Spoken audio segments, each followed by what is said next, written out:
Padre Giovanni Milani della Basilica del Santo, dei Frati del Santo, è responsabile delle peregrinazio delle reliquie di Sant'Antonio. Questa tappa a ridosso del Montello da Conegliano fino a Volpago è stata ricca anche di tantissimi incontri.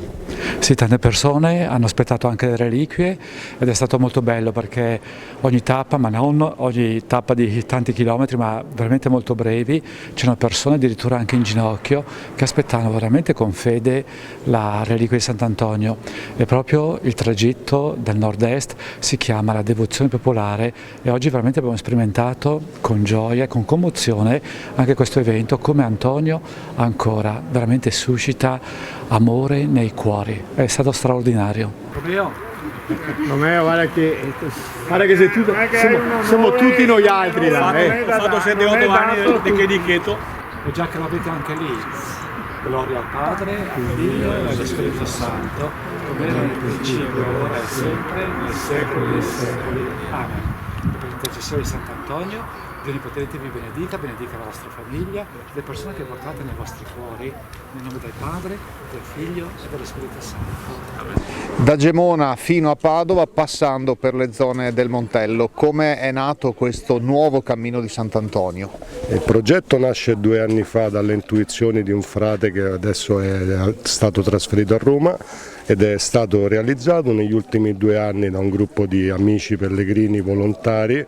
Dopo aver contattato tutte le associazioni sul territorio, verificato i luoghi antoniani più sacri, abbiamo deciso di raccordarli con un cammino che da Gemona, dove c'è la prima chiesa dedicata al santo della storia, 1240, ci porta a Padova dove c'è il corpo del santo. Cosa avete scoperto passando in queste zone montelliane? Soprattutto tanta devozione, soprattutto tanta bellezza del paesaggio, bellezza delle persone, bellezza del territorio, accoglienza, è piacevolissimo passare di qua. Avete passato il Piave, che è stato fronte della guerra un secolo fa, e lei ha fatto un pensiero lungo il cammino su questo. Sì, ho detto che per la prima volta mi sono emozionato pensando alle persone, ai caduti, ai soldati e anche sulla tradotta, il capire e sentire anche che tanti militari sono andati anche sul Piave e lì non ha fatto più ritorno. E questo pensiero mi ha accompagnato per tanto tempo e veramente ancora oggi, ancora adesso a pensare, mi ha emozionato tanto. Perché è importante camminare? Perché anche Antonio ha camminato tanto, proprio seguendo il progetto di Dio. Tante volte questi passi anche per lui non erano chiari, come del resto anche per noi, eppure ogni giorno vediamo come la relazione, l'accoglienza, la testimonianza diviene veramente il frutto di un cammino straordinario e questo è bello, quindi bello veramente camminare non solo per stupirci di fronte alla natura, ma agli incontri con le persone. 800 anni, sono 3 ottocentenari di Antonio, una parola o 2 parole tra le tante che usava lui che a 8 secoli di distanza possono valere ancora.